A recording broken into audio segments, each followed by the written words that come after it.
Dear student, एक बार फिर से आपका स्वागत है। तो पीछे के जो टॉपिक में हम पढ़ रहे थे, क्या हम पढ़ रहे थे? Nucleophilic substitution reaction. Nucleophilic substitution reaction में हमने बताया था कि दो प्रकार से होती है। क्या? SN1 and SN2। ठीक है, न्यूक्लियोफिलिक सब्स्टिट्यूशन रिएक्शन यूनिमोलिकुलर और बायमोलिकुलर। तो यूनिमोलिकुलर के बारे में हमने कुछ पढ़ा था, इसके कुछ हमने पॉइंट्स किए थे कि कई बार क्या होता है कि इन दोनों के अंदर क्या आ जाता है, डिफरेंस आ जाता है। तो वहां हमने SN1 के कुछ टाइप्स पढ़े थे, कुछ पॉइंट्स पढ़े थे, 4 से 5 पॉइंट हमने पढ़े थे कि ये जो है इनका जो रेट ऑफ रिएक्शन है वो डिपेंड करता है एक ही मॉलिक्यूल के कंसंट्रेशन पे डिपेंड करता है, 2 स्टेप में होती है, कार्बोनियम आयन का फॉर्मेशन करती है। तो और उसके बाद इसका जो हमने ऑर्डर ऑफ रिएक्टिविटी पढ़ा था वो क्या पढ़ा था, 3 to 1 पढ़ा था। तो इस प्रकार से हमने 4 से 5 पॉइंट पढ़ लिए थे इसके। अब एक जो मोस्ट इंपोर्टेंट पार्ट है इसका SN1 का वो पढ़ते हैं। वो क्या है? वो है रेसेमिक मिक्सचर। क्या है? Racemic mixture. कि SN1 जो रिएक्शन है वो क्या फॉर्म करती है? रेसेमिक मिक्सचर फॉर्म करती है। रेसेमिक मिक्सचर का मतलब क्या होता है? रेसेमिक मिक्सचर का मतलब होता है कि कोई भी जो कंपाउंड है ना, वो कंपाउंड क्या होगा, वो ऑप्टिकल आइसोमेरिज्म शो करेगा। क्या करेगा? कोई कंपाउंड जब ऑप्टिकल आइसोमेरिज्म शो करता है ना, तो उसको हम क्या बोलते हैं? Racemic mixture. मतलब कोई कंपाउंड जो है वो लाइट को लेफ्ट और राइट दोनों साइड में क्या कर सकता है? रोटेट कर सकता है। तो लेफ्ट और राइट दोनों साइड में रोटेट करेगा तो उसके कारण उसके क्या हो जाते हैं, भी 2 आइसोमर बन जाते हैं। ठीक है, तो उसी को बोलते हैं ऑप्टिकल आइसोमेरिज्म। तो ये क्या करता है? ये ऑप्टिकल आइसोमेरिज्म द्वारा रेसेमिक मिक्सचर का फॉर्मेशन करती है। कौन सी? SN1 जो रिएक्शन है वो कैसे करती है देखिए। फॉर एग्जाम्पल हम एक एग्जाम्पल ले लेते हैं। जैसे इस प्रकार का हमने कोई एग्जाम्पल ले लिया, इधर CH3, इधर जैसे C2H5 और इधर हमने ले लिया H, इधर क्या हो गया? Br। ठीक है ना? तो ये जो है फॉर्मूला वो किसका है? 2 ब्रोमो ब्यूटेन। 2 bromo butane. ठीक है ना? तो यहां से देखिए हमने इस प्रकार कोई कंपाउंड ले लिया। ये क्या शो कर रहे हैं? ये जो है वो कॉन्फ़िगरेशन शो कर रहे हैं। ये जो है ये क्या कहलाता है? ये सॉलिड वेज होता है। क्या होता है? ये सॉलिड वेज। मतलब ये जो कॉन्फ़िगरेशन है वो कार्बन के अपवर्ड डायरेक्शन के अंदर होता है। ठीक है ना? ये क्या होता है? ये डैश वेज है।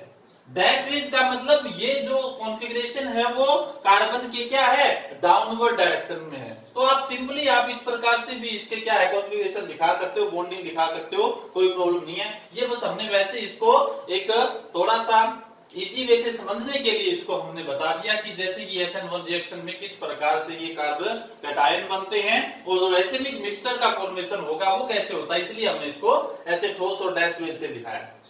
ठीक है ना? बाकी आप सिंपल है इसके बॉन्डिंग द्वारा भी आप इसको शो कर सकते हो। तो हमने पढ़ा था क्या कि रेसेमिक मिक्सचर बनाने के लिए ये क्या होती है? ये 2 स्टेप में काम करती है, 2 स्टेप में। तो फर्स्ट फॉर्मेशन में क्या होगा? फर्स्ट फॉर्मेशन के अंदर है Br क्या हो जाएगा? लिविंग ग्रुप हो जाएगा। तो यहां से क्या बन जाएगा? इस प्रकार से ये देखिए इस प्रकार से फॉर्मेशन हो जाएगा। ठीक है ना? ये फॉर्मेशन हो गया, ये पॉजिटिव प्लस Br नेगेटिव। ठीक है ना? इस प्रकार का फॉर्मेशन हो जाता है। ठीक है, ऐसे दिखा सकते हो इसको। ठीक है, तो यहां हमने क्या कर दिखा दिया? कार्बोनियम आयन फॉर्म्ड कर लेता है। क्या हो जाएगा? Carbonium ion formed. अब देखिए ये Br नेगेटिव लिविंग ग्रुप है। अब क्या होगा?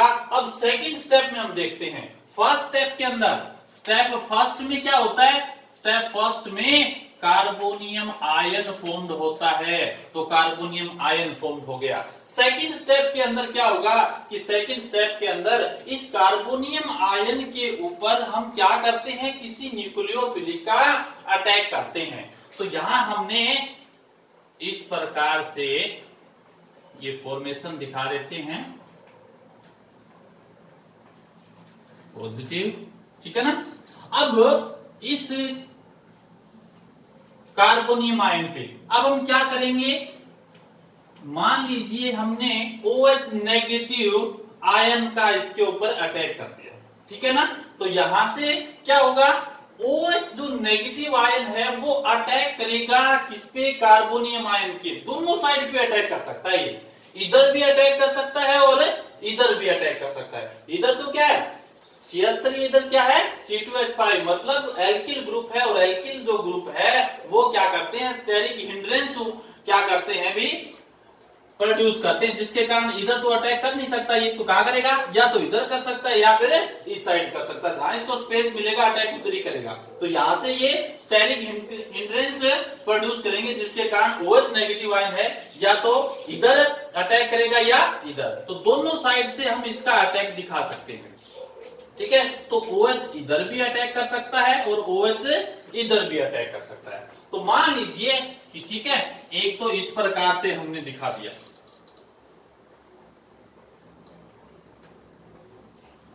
इधर CH3 और इधर हमने क्या लिया था C2H5, इधर क्या है H, एक OH नेगेटिव इधर, ठीक है ना। OH नेगेटिव कार्बोनियम आयन पे अटैक करके एक कंपाउंड फॉर्मेशन ये हो गया, प्रोडक्ट एक बन गया, ठीक है। या फिर ये OH क्या करेगा, जिधर Br था एक तो उधर ही क्या अटैच हो गया OH, या फिर OH क्या हो सकता है, इसके अपोजिट साइड में हो सकता है। अपोजिट साइड में होगा तो इस प्रकार का फॉर्मेशन हो जाएगा, इधर CH3 है, इधर C2H5 है, इधर क्या था H, अब OH इधर हो जाएगा। अब देखिए हमने क्या देखा कि जो 2-ब्रोमोब्यूटेन है, 2-ब्रोमोब्यूटेन फर्स्ट स्टेप के अंदर, स्टेप फर्स्ट में कार्बोनियम आयन फॉर्म करता है, और उस कार्बोनियम आयन पे जब हम किसी न्यूक्लियोफिलिक का अटैक करते हैं ना, तो वो जो न्यूक्लियोफिलिक है उस कार्बोनियम आयन के दोनों साइड में अटैक कर सकता है। दोनों साइड में अटैक करेगा तो यहां से जो कंपाउंड फॉर्मेशन होती है वो दो टाइप से हो जाती है। इसके जो आइसोमर बनेंगे वो दो बन जाएंगे, एक ये आइसोमर बन गया, दूसरा ये आइसोमर बन गया। 50-50% बनते हैं, 50% ये आइसोमर बनेगा और 50% ये। तो इस प्रकार के कंपाउंड के क्या कहते हैं, रेसेमिक मिक्सचर कहते हैं, जिसमें इसका हाफ पार्ट क्या होता है, लेफ्ट साइड में क्लॉकवाइज डायरेक्शन में रोटेट हो जाता है, और half part anti clockwise direction के अंदर क्या हो जाता है, भी रोटेट हो जाता है। तो इस प्रकार का जो फॉर्मेशन है वो कहलाता है रेसेमिक मिक्सचर। जिस साइड पहले Br था उधर OH है, तो ये बन जाता है इसका नेगेटिव पार्ट। अगर Br की अपोजिट डायरेक्शन में OH जुड़ता है तो ये बन जाता है पॉजिटिव। तो एक नेगेटिव और एक पॉजिटिव। तो रेसेमिक मिक्सचर वो होता है जिसमें पॉजिटिव नेगेटिव दोनों पार्ट बनते हैं, ठीक है ना।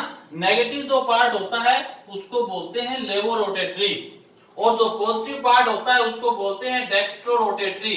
तो डेक्स्ट्रोरोटेटरी का मतलब क्या होता है, राइट साइड में टर्न करना या क्लॉकवाइज डायरेक्शन में, और ये होता है एंटी क्लॉकवाइज डायरेक्शन में।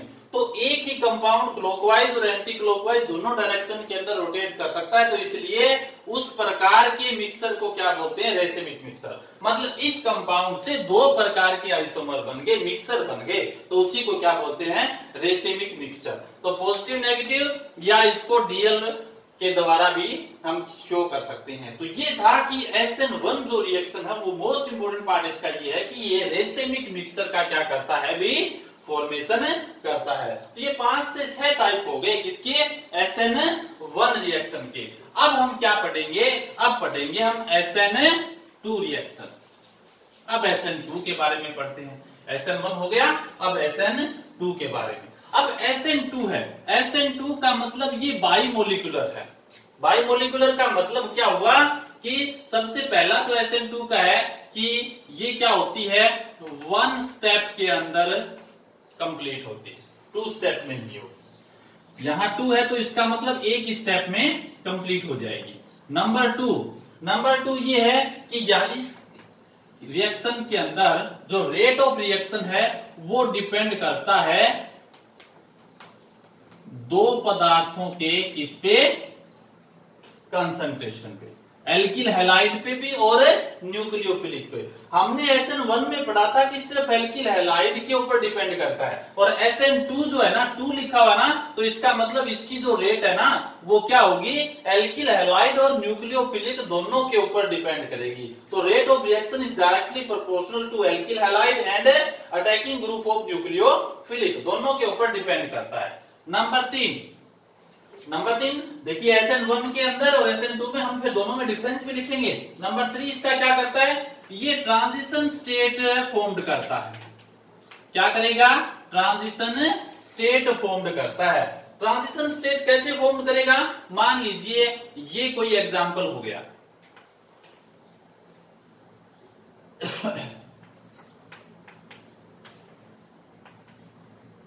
क्लोरोमेथेन, ठीक है ना। तो इसमें क्या करेंगे, अगर इसकी न्यूक्लियोफिलिक के साथ अटैक कराते हैं तो इसमें कार्बोनियम आयन तो फॉर्म होता नहीं है, क्योंकि एक ही स्टेट के अंदर क्या होता है, एक ही स्टेप के अंदर ये फॉर्मेशन कंप्लीट हो जाता है। तो यहां से क्या करेगा कि जो न्यूक्लियोफिलिक है वो कार्बन के साथ क्या करता है, भी जुड़ने का प्रयास करता है। तो पहले से H तो थे इधर से, अब क्या हो जाएगा, NU और जुड़ने का प्रयास करेगा न्यूक्लियोफिलिक भी। अब इस प्रकार से फॉर्मेशन हो जाएगा। अब यहां से कार्बन की जो यहां से कॉन्फ़िगरेशन देखे हम यहां, तो बॉन्डिंग फॉर्मेशन हो जाती है 5। इस प्रकार का जो कंपाउंड फॉर्मेशन होता है उसको, इस प्रकार की स्टेट को क्या बोलते हैं, ट्रांजिशन स्टेट बोलते हैं। और ये क्या होती है, अनस्टेबल होती है। ये ट्रांजिशन स्टेट क्या होती है, अनस्टेबल। तो क्या होगा कि न्यूक्लियोफिलिक भी कार्बन के साथ जुड़ने का क्या करता है, ट्राई करता है। क्लोरीन पहले से ही कार्बन के साथ जुड़ा हुआ था। अब क्या होगा, अब ये देखा जाएगा कि इसमें से जो ज्यादा स्ट्रॉन्ग न्यूक्लियोफिलिक है वो तो कार्बन के साथ जुड़ जाएगा, और दूसरा जो है ना जो कम है, वीक है, वो क्या हो जाएगा, यहां से क्लीवेज हो जाता है, बॉन्ड क्लीवेज हो जाएगा। तो यहां से धीरे धीरे Cl क्या हो जाता है, रिमूव हो जाता है, और Nu जुड़ जाता है। तो क्या बन जाएगा, इस प्रकार से प्रोडक्ट फॉर्म्ड हो जाता है, Cl नेगेटिव आयन फॉर्म। तो ये जो प्रोडक्ट बन गया, ठीक है, ये प्रोडक्ट फॉर्म्ड हो गया। और ये क्या था, ये हमारा रिएक्टेंट था। अब रिएक्टेंट से जो प्रोडक्ट बना है उसमें आप देखिए कि जो न्यूक्लियोफिलिक का अटैक है वो पहले वाले न्यूक्लियोफिलिक के बिल्कुल अपोजिट में है। बिल्कुल अपोजिट का मतलब बिल्कुल इसके बैक साइड अटैक कर रहा है, 180 के एंगल पे इस पे अटैक कर रहा है। इसको बोलते हैं वाल्डन इन्वर्सन। क्या बोलते हैं, वाल्डन इन्वर्सन, ठीक है ना। तो इसमें जो कॉन्फ़िगरेशन है ना किसका, न्यूक्लियोफिलिक का, वो बिल्कुल इसके बैक साइड में है, बिल्कुल इसके रिवर्स है, इसलिए इसको बोलते हैं वाल्डन इन्वर्सन बोलते हैं। तो वहां आया था क्या कि कार्बोनियम आयन फॉर्म करते हैं, यहाँ क्या फॉर्म करेंगे, इन्वर्सन फॉर्म करते हैं। इन्वर्सन ऑफ कॉन्फ़िगरेशन हो जाता है यहाँ, जिसको क्या बोला जाता है, वाल्डन इन्वर्सन बोला जाता है। तो ये था क्या, ट्रांजिशन स्टेट फॉर्म करते हैं SN2। ये हो गया नंबर 3। अब क्या करेंगे, अब नंबर 4 है। अब नंबर 4 की बात करेंगे कि order of reactivity. Order of reactivity की बात करें तो इसमें क्या हो जाएगा, इसमें इस प्रकार का फॉर्मेशन हो जाता है। ये हो गया, फिर 1 डिग्री, फिर 2 डिग्री, और लास्ट में क्या हो जाएगा, 3 डिग्री। तो इसका मतलब ऑर्डर ऑफ रिएक्टिविटी में 1 डिग्री जो एल्किल हैलाइड है ना उसकी रिएक्टिविटी सबसे ज्यादा होगी। कि अगर आपको SN2 रिएक्शन कंप्लीट करवानी है तो क्या करेंगे, हम 1 डिग्री एल्किल हैलाइड यूज करेंगे, जो आसानी से क्या करेगा, ट्रांजिशन स्टेट फॉर्म करके प्रोडक्ट का फॉर्मेशन करता है। 3 डिग्री सबसे लेस रिएक्टिव होंगे। अब क्यों होते हैं ये भी देख लीजिए कि 1 डिग्री ज्यादा रिएक्टिव क्यों होते हैं और 3 डिग्री लेस रिएक्टिव क्यों होते हैं। अब जैसे हम यहां से बात कर लेते हैं 1 डिग्री की, ये 1 डिग्री हो गया, ठीक है। उसके बाद हम बात कर लेते हैं 2 डिग्री की, ये जैसे कि 2 डिग्री हो गया। हम बात कर लेते हैं 3 डिग्री की, जैसे ये एल्किल हैलाइड हो गया 3 डिग्री। अब क्या बताया था हमने कि दोनों में डिफरेंस देख लीजिए आप, SN1 और SN2 में किसी प्रकार का कोई डाउट नहीं रहना चाहिए। SN2, हम SN2 की बात कर रहे हैं। SN2 में क्या होगा, जो न्यूक्लियोफिलिक अटैक करेगा, तो न्यूक्लियोफिलिक अटैक कहां करेगा, जहां इसको कोई स्पेस मिलेगा, कोई जगह मिलेगी, जहां ये इजीली क्या होगा, कार्बन के साथ अटैच हो जाता है, ट्रांजिशन स्टेट फॉर्म करता है। तो अगर ये न्यूक्लियोफिलिक वहां इजीली जुड़ेगा जहां इसको जगह मिलेगी, तो जगह मतलब स्टेरिक जो हिंड्रेंस है वो जहां कम होगा वहां ऐसा होगा। स्टेरिक हिंड्रेंस का मतलब है कोई बाधा उत्पन्न ना हो इसके जुड़ने में। तो अगर जितने ज्यादा एल्किल ग्रुप है ना, जितने ज्यादा एल्किल ग्रुप अगर जुड़े होंगे तो न्यूक्लियोफिलिक को जुड़ने के लिए उतना ही जो स्पेस है वो क्या मिलेगा, कम मिलेगा। क्या उत्पन्न हो जाएगा, स्टेरिक हिंड्रेंस उत्पन्न हो जाता है, एक बाधा उत्पन्न हो जाती है। अगर ये कार्बन के साथ जुड़ने के लिए कैपेबल नहीं होगा तो फिर ट्रांजिशन स्टेट क्या नहीं होगी, फॉर्म्ड नहीं होगी। इसका मतलब 3 डिग्री जो एल्किल हैलाइड है ना, वो क्या करेंगे, ऑर्डर ऑफ रिएक्टिविटी में लेस होते हैं। 2 डिग्री इसके कंपैरिजन में इसमें क्या है, 2 आ रहे हैं, तो इसका मतलब एक साइड में H है, उधर क्या हो सकता है, उस साइड न्यूक्लियोफिलिक का अटैक हो सकता है। तो इसका मतलब इसकी रिएक्टिविटी 3 डिग्री के कंपैरिजन में ज्यादा हो जाएगी। इधर क्या है, इधर जिस कार्बन पे जुड़ेगा उसी कार्बन पे जुड़ेगा जिसपे क्या है, हेलोजन जुड़ा हुआ है। तो अगर उस पे न्यूक्लियोफिलिक जुड़ेगा तो यहाँ तो एल्किल ग्रुप एक ही है, दोनों साइड में H है, तो वहां इसको जुड़ने के लिए स्पेस थोड़ा और इजीली हो जाएगा। तो इसीलिए क्या होता है, ध्यान रहे आपको कि यहाँ ट्रांजिशन स्टेट बनाते हैं, ये क्या बनाते हैं, ट्रांजिशन स्टेट बनाते हैं। SN1 में क्या होता था, SN1 में ये निकलते थे, लिविंग ग्रुप होता था, और लिविंग ग्रुप किसमें हो जाएगा, जितने ज्यादा एल्किल ग्रुप होंगे उतना ही क्या होगा, इलेक्ट्रॉन डेंसिटी बढ़ेगा और X उतनी ही इजीली रिमूव हो जाएगा और उतनी ही इजीली क्या होंगे, पॉजिटिव आयन फॉर्म्ड होंगे। तो ये तो वहां तो क्या करता है, प्लस आई इफेक्ट। यहाँ क्या करेगा कि OH को जुड़ने के लिए कार्बोनियम आयन फॉर्म नहीं होता, पहले किसी भी न्यूक्लियोफिलिक को जुड़ने के लिए उसको स्पेस चाहिए। तो जितने ज्यादा एल्किल ग्रुप होंगे उतना स्टेरिक हिंड्रेंस उत्पन्न होगा, जिसके कारण OH को या किसी भी न्यूक्लियोफिलिक को जुड़ने के लिए स्पेस कम मिलेगा। तो इसी प्रकार से इसलिए ये जो 3 डिग्री एल्किल हैलाइड है वो लेस रिएक्टिव, उसके बाद 2 डिग्री उससे मोर रिएक्टिव, और 1 डिग्री जो है वो सबसे मोर रिएक्टिव होगा। तो इसके अंदर जो आ जाएगा वो 1 2 3 का फॉर्मूला आ जाएगा। SN1 में क्या था, SN1 के अंदर हमने पढ़ा था 3 to 1 का। तो दोनों में डिफरेंस देख लीजिए कि SN1 में 3 डिग्री क्यों होता है और SN2 के अंदर 1 डिग्री क्यों होता है, ठीक है ना। उसके बाद इसका जो 5वां है, 5th पॉइंट, वो है कि ये क्या करेंगे भी, ये किसी प्रकार का कोई कार्बोनियम आयन फॉर्म्ड नहीं करते। तो अब मैं दोनों के डिफरेंस लिख देता हूं कि जो इंपॉर्टेंट क्वेश्चन है SN1 और SN2 का। फर्स्ट, ये कंप्लीट होती है इन 2 स्टेप, ठीक है ना। 1 है तो 2 स्टेप में हो जाएगी, और ये क्या हो जाएगी, इट कंप्लीट इन 1 स्टेप, ये 1 स्टेप में कंप्लीट होती है। नंबर 2, इसमें क्या होगा कि रेट ऑफ रिएक्शन है वो डिपेंड करेगी ओनली एल्किल हैलाइड की कंसंट्रेशन पे। इसमें जो रेट ऑफ रिएक्शन है वो डिपेंड करेगा एल्किल हैलाइड पे और न्यूक्लियोफिलिक दोनों पे। नंबर 3, ये क्या करेंगे, ये करेंगे कार्बोनियम आयन फॉर्म्ड करते हैं। क्या होगा, कार्बोनियम आयन फॉर्म्ड करेंगे, C पॉजिटिव आयन जैसे होता है। ये क्या करते हैं, ये कार्बोनियम आयन फॉर्म्ड नहीं करते, डू नॉट फॉर्म्ड